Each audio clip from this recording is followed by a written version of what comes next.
శుక్లాంబరధరం విష్ణుం శశివర్ణం చతుర్భుజం ప్రసన్నవదనం ధ్యాయేత్ సర్వవిఘ్నోపశాంతయే. అద్దం తన యందు ప్రతిఫలిస్తున్న ఏ ప్రతిబింబం యొక్క విశేషాన్ని గ్రహించదు. అది ఎప్పుడు శుద్ధంగా నిర్వికల్పంగానే ఉంటుంది. అలాగే శుద్ధం నిర్వికల్పమైన నీ స్వరూపం కూడా దేన్ని చూచటలేదు, దేన్ని వినటలేదు, దేన్ని గ్రహించటలేదు. నిద్రలో ఇది అనుభవ సిద్ధమే. అలాగే ఆ పరమ చైతన్యం సమస్త జగత్తుకు ఆధారంగా ఉన్నప్పటికీ పదార్థముల భేదాలను కొంచెం కూడా గ్రహించదు, ఏ కార్యం చెయ్యదు. పరమ చైతన్య రూపిణి అయిన పరమేశ్వరి యొక్క స్వాతంత్ర వైభవం వల్లనే ఈ జగత్తంతా అద్దంలో వలె ఆమె యందు ప్రతిబింబిస్తున్నది. అద్దం యొక్క ప్రకాశమే ప్రతిబింబాలకు ప్రకాశమైనట్లు జగత్తు యొక్క ప్రకాశమంతా ఆమె ప్రకాశమే. ఈ జగత్తులో నీవు, నేను, ఇతరులు దృశ్యములను చూస్తూ ద్రష్టలుగా ఉన్నాము. ద్రష్టలుగా ఉన్న వీరందరూ దృశ్యాలతో సంబంధం లేకుండా, వాటిని గ్రహించకుండా దృక్కుమాత్రంగా ఉన్నప్పుడు అందరి యొక్క స్వరూపం శుద్ధ చైతన్యమే అవుతున్నది. నిద్ర యొక్క దృష్టాంతాన్ని అనుసరించి దీన్ని గ్రహించవచ్చు. నిద్రలో ఏ ద్రష్ట ఏ దృశ్యాన్ని గ్రహించటలేదు. అందువల్ల అప్పుడు ఈ ద్రష్టలందరూ సమానమైన స్థితిని పొందుతున్నారు. నిద్రలో రాజ్యం కనిపించదు కనుక రాజు నేను రాజును అనుకోవట్లేదు. అలాగే పేదరికం తోచదు కనుక పేదవాడు నేను పేదవాడిని అనుకోవట్లేదు. శరీరాలు కనిపించవు కనుక ఎవరు నేను పురుషుడిని, నేను స్త్రీని, నేను కుంటివాడని, నేను గుడ్డివాడిని అనుకోవట్లేదు. ఇలాగే జాగ్రత్త దశలో కూడా స్వరూపానుసంధానం యొక్క బలం చేత దృశ్యాలతో సంబంధం లేకుండా ఉన్నప్పుడు ద్రష్టలకందరికీ శుద్ధ చైతన్యమే స్వరూపమగును. ప్రతిబింబాలు లేకపోతే అద్దం ఎలా శుద్ధంగా ప్రకాశించునో అలాగే దృశ్యాలతో సంబంధం లేని చైతన్యం కూడా శుద్ధంగా ప్రకాశించును. ఆ శుద్ధ చైతన్యం మహానంద ఘనం. సకల జీవులు విషయభోగాలచే ఏ ఆనందాలను పొందుతున్నారో ఆయా ఆనందాలకు అన్నింటికీ అది నిలయం. అందువల్లనే దాన్ని అందరూ కోరుతున్నారు. ఆత్మస్వరూపమే సుఖం. కావుననే ప్రతి వ్యక్తి స్వరూప సుఖాన్ని కోరియే దేహాన్ని సాధనంగా వినియోగిస్తున్నాడు. దేహాన్ని కష్టపెట్టి స్వర్గాదులను కోరుతున్నారంటే దేహం కూడా స్వరూపమైన సుఖానికి లేదా ఆనందానికి సాధనం అవుతున్నది అనేది స్పష్టం. విషయ సుఖాల వల్ల కలిగే ఆనందాలన్నీ స్వరూపానందంలో అల్పములైన అంశాలు. నిద్రా విషయంలోనే ఇది స్పష్టంగా తెలుస్తున్నది. ఎవడు ఏ విషయం వల్ల ఎంత సుఖపడుతున్నా కొంతసేపు అయిన తర్వాత దాన్ని వదిలి నిద్రను పొందుతూనే ఉన్నాడు. అన్నం, పానం, స్త్రీ భోగం మొదలైన ఏ విషయం నిద్రలో లేదు. అయినా అప్పుడు నిర్విషయంగానే సుఖం కలుగుతోంది. అది యథార్థంగా స్వరూపం వల్ల కలిగిన సుఖమే. కానీ అప్పుడు స్వరూపం తమస్సు చేత ఆవరించబడుతున్నది. అటువంటి నిద్ర చేతనే అంత సుఖం కలుగుతుండగా ఆవరణరహితమై శుద్ధ చైతన్య రూపంలో ప్రకాశించే స్వరూపం వల్ల ఎంత ఆనందం కలుగునో ఊహించము. ఆ స్వరూపానందమే లోకంలో పెద్ద బరువును తల మీద నుండి దించినప్పుడు వలె అన్నపానాది భోగ్య విషయాల వల్ల నిద్ర వల్ల కొంచెం కొంచెంగా లభిస్తోంది. మూఢుల ఆత్మసుఖాన్ని వివిధాలైన విషయాల వల్ల కలుగుచున్నట్టుగా తలుస్తున్నారు. హృదయంలో మానవులకు అనంతాలైన వాసనలున్నాయి. వాటిలో ఒకటి పైకి వచ్చి దానికి సంబంధించిన కోరిక తీవ్రంగా ఉన్నప్పుడు తక్కిన వాసనలన్నీ వెనుకబడి ఉండను. కోరిక తీవ్రమైన కొద్దీ దుఃఖం ప్రబలను. కోరిన విషయం లభించగానే తల మీద నుండి పెద్ద బరువు దింపినట్టు స్వరూప సుఖమే కొద్దిగా భాసిస్తున్నది. మరొక వాసన పైకి వచ్చి దానివల్ల కోరిక ప్రబలం అవ్వగానే ఈ సుఖం మరలా మరుగున పడుతున్నది. కోరిన విషయం లభించగానే కోరిక వలన కలుగుతున్న తాపం పోయి మరలా స్వరూప సుఖమే లేసమాత్రంగా భాసిస్తోంది. కావున అందరికీ సకల విషయాల వల్ల స్వరూపమే సుఖంగా తోస్తున్నది. అద్దాన్ని గురించి తెలియనంత వరకు పామరులకు ప్రతిబింబాలు ప్రత్యేక వస్తువులుగా ప్రకాశిస్తున్నట్టు తోచును. కానీ అద్దం గురించి తెలుసుకున్న తర్వాత వారు కూడా ఆ ప్రతిబింబాల యొక్క ప్రకాశమంతా అద్దానికి సంబంధించిందే అని గ్రహిస్తారు. అలాగే తత్వాన్ని ఎరిగిన వాడు జగత్తులో తోస్తున్న చైతన్యం, ఆనందం అంతా తన స్వరూపం మాత్రమే అని గ్రహించును. మట్టి యందు కుండలు మొదలైనవి, బంగారంలో ఆభరణాలు, రాతిలో ప్రతిమలు ఎలా ఉన్నాయో అలాగే చిదాత్మలో జగత్తు ఉంది. జగత్తు అసలే లేదు అనడం అపూర్ణమైన జ్ఞానమే. అద్దం యొక్క ప్రకాశం తప్ప ప్రతిబింబాలకు వేరుగా ప్రకాశం లేదు అని స్పష్టంగా తెలిసిన తర్వాత కూడా ప్రతిబింబాలు కనిపిస్తున్నాయి. అవి మాయమగట లేదు. అలాగే చిదాత్మ కన్నా భిన్నంగా జగత్తు లేదు అని స్పష్టంగా తెలిసిన తర్వాత కూడా జగత్తు భాసిస్తూనే ఉంది. అది మాయమగట లేదు. వ్యవహారంలో గోచరమవుతున్న జగత్తుని ఇది లేదు అని శపించినంత మాత్రం చేత అది నశించదు. కావున జగత్తు చిదాత్మలో ప్రతిబింబంలా ఉన్నదనట సత్యం. దృశ్యం, దృక్కు అనే రెంటి యందు దృక్కే ఉంది. దృశ్యం లేదు అని తలచినప్పుడు దృశ్యం లేకుండుట అనే సంకోచం ఏర్పడుతుంది. అలా కాక దృశ్యం దృక్స్వరూపంగా ఉంది అని తలచినప్పుడు సంకోచానికి అవకాశం లేదు. కావున ఇలా గ్రహించుట పూర్ణ విజ్ఞానం. దృక్కే తన మహిమ యొక్క అతిశయం వల్ల దృశ్యత్వాన్ని పొందింది. ఇదే సకల శాస్త్రార్థానికి సారం. కావున బంధం లేదు, మోక్షం లేదు, సాధకుడు లేడు, సాధన లేదు. అఖండం, అద్వయం, చిత్ శక్తి అయిన త్రిపురాదేవి ఒక్కరే భాషిస్తున్నది. ఆమెయే అవిద్య, విద్య, బంధం, మోక్ష సాధన కూడా ఆమెయే. తెలుసుకోవలసింది ఇదే, ఇంతకు మించి ఏదీ లేదు. భార్గవ, నీకు ఈ విజ్ఞాన క్రమం అంతా మొదటి నుండి చెప్పాను. దీన్ని చక్కగా తెలుసుకున్నవాడు ఎక్కడా దుఃఖాన్ని పొందడు. ఇలా భార్గవరామ దత్తాత్రేయుల సంవాదం హారితాయుడు నారదునికి వివరించి మరలా ఇలా అన్నాడు. మహర్షివర్య, హేతువులతో అనుభవంతో వివరించబడ్డ ఈ జ్ఞానఖండాన్ని వింటే ఎవరికైనా అజ్ఞానం వల్ల కలుగుతున్న భ్రాంతి ఎలా నశించదు? దీన్ని విన్న తర్వాత కూడా ఎవరికైనా భ్రాంతి తొలగకపోతే వాడు బండ వంటి వాడే అని చెప్పాలి. అటువంటి వానికి ఇక ఏ విధంగా జ్ఞానం కలుగునో? ఒక్కసారి విన్నంత మాత్రం చేతనే ఈ జ్ఞానఖండం వల్ల జ్ఞానం దృఢంగా ఏర్పడను. మందబుద్ధి కలవానికి రెండవసారికి కానీ మూడవసారికి కానీ పాపం నశించి విజ్ఞానం తప్పక కలుగును. ఈ గ్రంథం లిఖిస్తే రాగద్వేషాది రూపమైన దృష్టిదోషం నశిస్తుంది. దీన్ని పూజిస్తే చిత్తశుద్ధి కలుగుతుంది. దీన్ని ఎల్లప్పుడూ పరిశీలిస్తుంటే కర్మవాసనలన్నీ నశించును.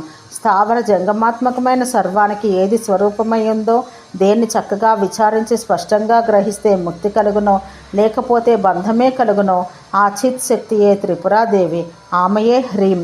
ఇది ఇతిహాసాల్లో ఉత్తమమైన త్రిపుర రహస్యంలోని 12,000 శ్లోకాలు గల గ్రంథంలోని జ్ఞానఖండంలో శాస్త్రార్థ సంగ్రహం అనే 22వ అధ్యాయం. జ్ఞానఖండ సారం సంపూర్ణం. బాలప్రియ, శుష్కతర్కం మీద అభిమానం వల్ల ఎంత అనర్థం సంభవించినో వసుమంతుని వృత్తాంతం వల్ల స్పష్టమవుతున్నది. వసుమంతుడు అష్టకుని ఆక్షేపించినప్పుడు ఆయన జ్ఞాన ఎగుటచే తార్కికునితో ప్రసంగించడం వ్యర్థమని శాంతుడై ఊరుకున్నాడు. కానీ శిష్యుడకు కాశ్యపుడు క్రుద్ధుడై వసుమంతుని శపించాడు. అతడు శపించగలిగాడు అంటే తపశ్శక్తి సంపన్నుడే అని గ్రహించాలి. అటువంటి తపస్వి ఎందుకు కోపించాడు? అలా కోపించుట అయుక్తమని ఎవరూ అనలేదు. తంగనుడు కుమారుని మందలించినట్టు అష్టకుడు శిష్యుని మందలించలేదు. ఎందుకు? గురువుకు అవమానం జరుగుతుండగా చూసి సహించుట సమర్థుడనే శిష్యునికి తగదు. వసుమంతుని తర్కంలో జయించుట అసాధ్యమని నిశ్చయమైంది. అటువంటప్పుడు వాదాన్ని విరమించి మౌనాన్ని వహించి ఉన్న జ్ఞానిని తమ ఆచార్యుని ఆక్రమంగా ఆక్షేపిస్తున్న వసుమంతుని నిలుపుటకు శపించుట తప్ప వేరే మార్గం లేదు. సమర్థుడై ఉండి గురువు అవమానించబడుతుండగా చూస్తూ ఊరకుండుట శిష్యునికి అధర్మం. అధర్మం పాపాన్ని కలిగించును.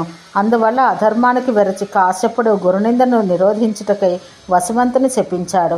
ఆ కారణం చేత ఎవరూ కూడా కాశ్యపుని ఆక్షేపించలేదు. వసుమంతుడు తనను శపించిన కాశ్యపుని ప్రార్థించకుండా అష్టకుని ప్రార్థించుట గమనించదగినది. గురువు యొక్క సమక్షంలో శిష్యుని ప్రార్థించుట అసంగతం, తప్పు. అయినా ఒప్పు అయినా శిష్యుని చర్యను చక్కబెట్టవలసిన వాడు గురువు.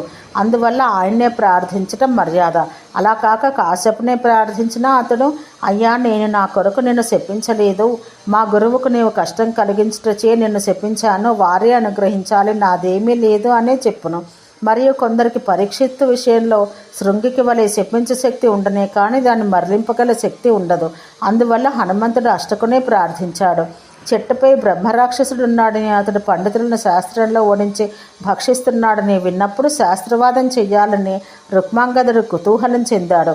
హేమాంగదుడు కుతూహలపడక ఊరకనే ఉన్నాడు. అన్నగారు బయలుదేరినప్పుడు హేమాంగదుడు అతన్ని అనుసరించాడే కానీ వారించలేదు. మరియు అది చాలా సాహస కృత్యం.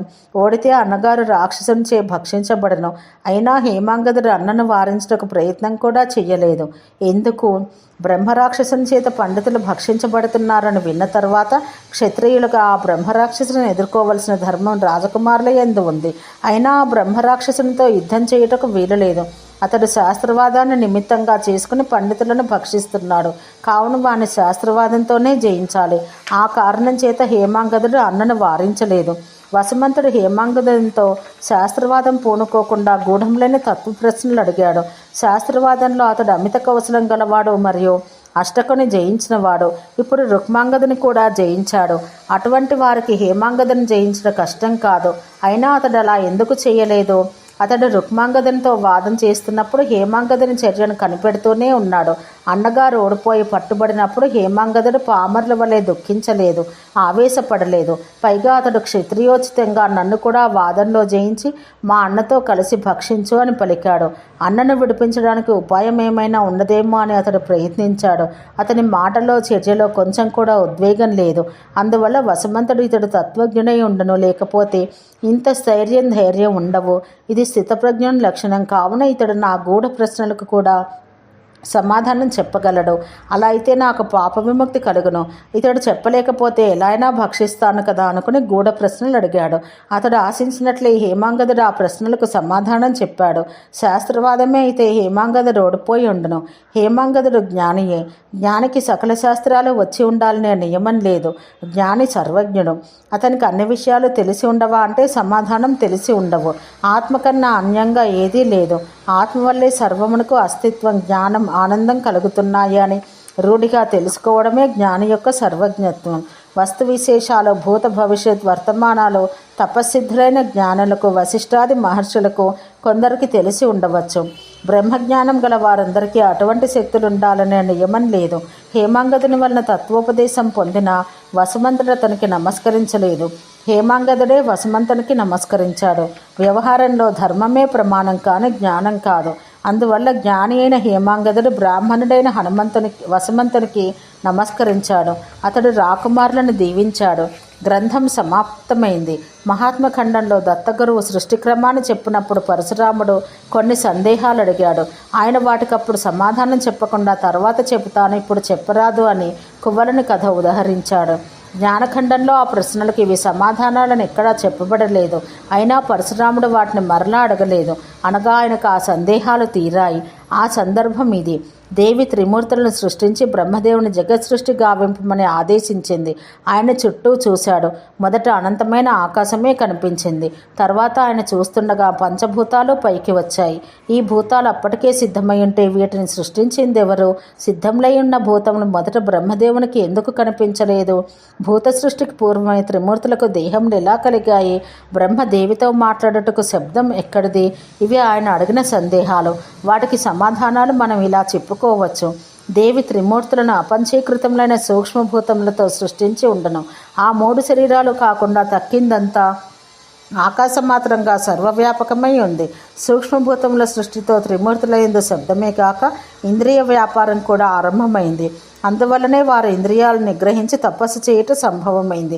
తర్వాత బ్రహ్మ సృష్టి చేయదలిచి చుట్టూ చూడగానే సూక్ష్మభూతముల యందు చలనం ఆరంభమై అవి పరస్పర సమ్మేళనంలో స్థూలభూతాలుగా రూపొందాయి. ఆ స్థూలభూతాలతో ఆయన జగత్తును సృష్టించాడు. కావున స్థూలభూతాలు బ్రహ్మ యొక్క వీక్షణం చేతనే సిద్ధములైనవి, అంతకు పూర్వం లేవు. అందువల్లనే ఆయనకు అవి మొదట కనిపించలేదు. ఆయనయే వాటికి కర్త. సృష్టి యొక్క ఆరంభంలో ఆ దేవి చైతన్య రూపిణి అయి ప్రకాశిస్తున్నది. అప్పుడు ఆమె ఒక్కరే ఉన్నది, ఇతరమేమీ లేదు. అలా ఉన్న ఈ శక్తి తన స్వాతంత్ర్యం చేత సృష్టి చేయుటకు ఉన్ముఖురాలు కాగానే ఇచ్ఛ కలిగింది అని దత్తగురువు చెప్పాడు. దేవి చైతన్య రూపిణిగా ఉన్నది అంటే చైతన్యం ఒక్కటే ఉన్నది. చైతన్యమే బ్రహ్మం లేదా ఆత్మ. రెండవ వస్తువు లేకుండా బ్రహ్మం ఒక్కటే మొదట ఉంది అని వేదం కూడా చెబుతుంది. ఒకటిగా ఉన్న వస్తువు నుండి రెండవది ఎలా పుట్టునో ఆత్మ నుండి ఆకాశం పుట్టింది అన్నప్పుడు ఆకాశం అంతకు పూర్వం అవ్యక్తంగా ఉండి అప్పుడు ప్రకాశించిందా లేక కొత్తగా పుట్టిందా? అది అంతకు పూర్వం లేదా అప్పుడు పుట్టిందనడం శాస్త్ర విరుద్ధం. అభావం నుండి లేదా శూన్యం నుండి వస్తువు పుట్టదు, ఉన్నది నశించదు, లేనిది పుట్టదు. నాశతో విద్యతే భావో నా భావో విద్యతే సతః. అలా అయితే ఆకాశం అంతకు ముందే ఉండి సృష్టి ఆరంభంలో ప్రకాశించిందని చెప్పాలి. అలా అయితే ఆత్మ అద్వితీయంగా ఒక్కటిగా ఉందని చెప్పుట కుదరదు. కావున ఆత్మ ఒక్కటే ఉంది. ఆకాశం దానితో సమానమైన రెండవ వస్తువు కాదు. అది అద్దంలో ప్రతిబింబంలో ఆత్మలో తోస్తున్నది. ప్రతిబింబం అద్దం కన్నా భిన్నంగా ఒక వస్తువు ఎలా కాదో అలాగే ఆకాశం కూడా ఆత్మ కన్నా భిన్నంగా వేరొక వస్తువు కాదు. ఆకాశానికి వస్తుత్వం లేనప్పుడు దాని నుండి పుట్టినట్టుగా తోస్తున్న తక్కిన భూతాలకు వాటి గుణాలకు కార్యాలకు వస్తుత్వం సంభవమే కాదు. ఇంద్రజాలంలో చెట్టు యథార్థమైన వస్తువు కానప్పుడు దాని యందు కనిపించే ఆకులు, కొమ్మలు, పూలు, పండ్లు అన్నీ మిథ్యే. కావున ఆత్మ ఒక్కటే ఉంది, అదే దృక్కు. దాని యందే జగద్రూపమైన దృశ్యమంతా తోస్తున్నది. ఎన్ని ప్రతిబింబాలు ఎలా మారుతున్నా అద్దానికి మార్పు లేనట్టు దృశ్యమైన జగత్తు ఎలా మారుతున్నా దృక్కు మారదు. ఆ దృక్కు లేదా ఆత్మయే మన యందు నేను అని స్ఫురిస్తున్న చైతన్యం. ఆ చైతన్యానికి తన యందు ప్రతిబింబిస్తున్న జగత్తుతో, సంసారంతో ఎటువంటి సంబంధము ఎప్పుడూ లేదు. అందువల్ల మన ఆత్మ నిత్యశుద్ధం, నిత్యముక్తం. అది ఎప్పుడూ సంసారం చేత బద్ధం కాలేదు. నేను సంసారం చేత బద్ధుడనై ఉన్నాను, ఇంకా ముక్తుడని కాలేదు అనుకున్నట్టు అజ్ఞానం. నేను ఎప్పుడూ బద్ధుడని కాను, ఎల్లప్పుడూ ముక్తుడనే ఆనందమే నా స్వరూపం అని రూఢంగా తెలుసుకునే స్థితిలో ఉండుటయే జీవన్ముక్తి. ఇదే సకల శాస్త్రానికి సారం. తాను మార్పు చెందకుండా తన యందు జగత్తును భాషింపచేస్తున్న ఆత్మ యొక్క శక్తియే దాని స్వాతంత్రం. జగత్తు చేత ఎప్పుడూ కొంచెం కూడా ప్రభావితం కాకుండాటయే ఆత్మకు స్వాతంత్రం. ఆత్మయే త్రిపుర, త్రిపురయే హ్రీం. కౌండిన్యస గోత్రుడు, ఆపస్తంభ సూత్రుడు, పోలురి సరసాంబ నారాయణామాచ పుత్రుడైన హనుమ జానకీరామ శర్మచే రచింపబడిన బాలప్రియ వ్యాఖ్యా సమేతమైన త్రిపురా రహస్య జ్ఞానఖండసారం సమాప్తం. సర్వే జనా సుఖినో భవంతు. ఓం శ్రీ త్రిపురాదేవ్యై నమః.